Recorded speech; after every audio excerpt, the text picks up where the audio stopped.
बिस्मिल्लाहिर्रहमानिर्रहीम। जी, आज हम डिस्कस करेंगे convention for the indicating units. अब क्या होता है कि हम किसी भी सिस्टम इंटरनेशनल यूनिट को जब किसी भी फिज़िकल क्वांटिटी के साथ प्लेस करते हैं तो डिफरेंट रूल्स को हमें फॉलो करना पड़ता है। ठीक है, अब वो रूल्स क्या हैं वन बाय वन हम लोग डिस्कस करते हैं। अब first of all, full name of unit does not begin with the capital letter even if the named after scientist, for example Newton. अब क्या होता है कि जब भी हम फुल नेम लिखते हैं, ठीक है, किसी भी यूनिट का फुल नेम लिखते हैं तो उसका जो फर्स्ट नेम होता है वो हमेशा हम स्मॉल रखते हैं। ठीक है, उसके बाद सेकेंडली हम ये देखेंगे the symbol of units name after the scientist has initial capital such as N for the Newton. अब क्या होगा कि जब यहाँ हम फुल नेम लिख रहे थे, लेकिन जब हम उसको सिंबॉलिकली रिप्रेजेंट करेंगे तो सिंबॉलिकली रिप्रेजेंट करने के लिए हम हमेशा कैपिटल लेटर यूज़ करेंगे। फर्स्ट लेटर जो होगा वो उसका सिंबल होगा और वो हम क्या करेंगे, कैपिटल यूज़ करेंगे। अब थर्ड हम क्या देखते हैं, the prefix should be written before the unit without any space. अब क्या होगा कि यूनिट के साथ जब प्रीफिक्स हम लगाएंगे तो उसमें हमारे पास स्पेस नहीं होगी। यहाँ देखें आप, स्पेस नहीं है। अब 1 × 10⁻³ मिली के इक्वल होता है, तो इसको हम लोग लिख सकते हैं 1 मिलीमीटर। ठीक है, 1 × 10⁻³ मीटर को हम क्या लिख सकते हैं, 1 मिलीमीटर।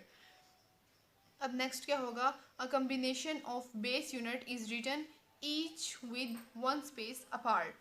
कि जब हम कॉम्बिनेशन लिखेंगे, बेस यूनिट को अटैच कर देते हैं प्रीफिक्स के साथ, तो वो क्या करेंगे, एक स्पेस देंगे। उसमें जो हमारे पास डिस्टेंस आएगा उसमें प्रीफिक्स में और यूनिट में हम स्पेस देंगे। ठीक है, वो कैसे कि यहाँ देखें 1 newton metre is written as 1 prefix आ जाता है हमारे पास न्यूटन मीटर। ये हमारे पास बेस यूनिट हमारे पास यूनिट के साथ कनेक्ट हुआ है, तो इसमें हम देखेंगे कि 1 टाइम हम लोगों ने स्पेस दिया है। न्यूटन मीटर को प्रीफिक्स से हम लोगों ने 1 टाइम स्पेस्ड रखा है। अब नेक्स्ट हमारे पास रूल है, compound prefix are not allowed. For example, अब कंपाउंड प्रीफिक्स क्या होती हैं कि दो यूनिट्स हमने इकट्ठे लगा दी, ठीक है, प्रीफिक्स के साथ। 1 तो प्रीफिक्स आ गई हमारे पास, माइक्रोफैरेड। इट्स रॉन्ग, हम माइक्रोफैरेड नहीं लिख सकते, हम इसको 1 पिकोफैरेड लिख सकते हैं, क्योंकि माइक्रो इक्वल टू पिको। ठीक है, 2 टाइम्स माइक्रो लिखेंगे तो ये 1 टाइम पिको के इक्वल होगा। तो हम ये 1 माइक्रोफैरेड में भी रिटर्न एज 1 पिकोफैरेड। इसे कंपाउंड प्रीफिक्स भी बोला जाता है। नेक्स्ट हमारे पास रूल आ जाता है, a number such as 5.010⁴ centimetre may be expressed in scientific notation. जब हम इसको साइंटिफिक नोटेशन में लिखेंगे, जब हम इसको सॉल्व करेंगे, तो वो इस तरह से होगा कि जब 10⁴ था ना, तो हमारे पास जो सेंटी होता है वो 10⁻² होता है। जब हम इनको मल्टीप्लाई करेंगे तो पावर्स हमारे पास ऐड होती हैं, 4 - 2 हो जाएगा, और ये हमारे पास जो रिजल्ट बचेगा वो बचेगा 5.010⁻² मीटर। अब नेक्स्ट है हमारे पास 7th rule, when the multiple of base unit is raised to the power apply to the whole multiple and not the base unit alone। अब क्या करेंगे, जब हम पावर लेते हैं, ठीक है, तो ये बेस यूनिट की हमने पावर ली मीटर की, ठीक है, मीटर की हमने स्केयर ली, तो ये ओनली मीटर का स्केयर नहीं है, is just written as 1 kilometre whole का स्केयर। ठीक है, ये किलो का स्केयर भी आएगा और ये मीटर का स्केयर भी आएगा। अब किलो हमारे पास 10⁻³ होता है, तो हम इसको क्या करेंगे, स्केयर ले लेंगे, और मीटर स्केयर हमारे पास एज इट इज़ आ गया। फिर उसके बाद हम क्या करेंगे, ये पावर्स हमारे पास मल्टीप्लाई हो गई, 10⁻6 मीटर स्केयर हमारे पास आ जाएगा। तो 1 किलोमीटर स्केयर बेसिकली हमारे पास क्या होता है, 1 × 10⁻6 मीटर स्केयर। ठीक है, नेक्स्ट हम डिस्कस करते हैं टाइप्स ऑफ एरर।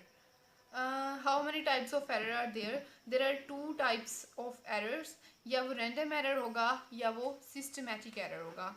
अब 1 बाय 1 हम डिस्कस करेंगे, रैंडम एरर क्या है, उसके कॉजेज़ क्या हैं, किस तरह से हम उसको रिड्यूस कर सकते हैं। इसी तरह सिस्टमैटिक एरर क्या है, सिस्टमैटिक एरर के कॉजेज़ क्या हैं, और सिस्टमैटिक एरर को किस तरह से हम रिड्यूस कर सकते हैं। सबसे पहले random error. What is random error? Random error is said to be takes place when repeated measurement of the quantity gives different value under the same condition।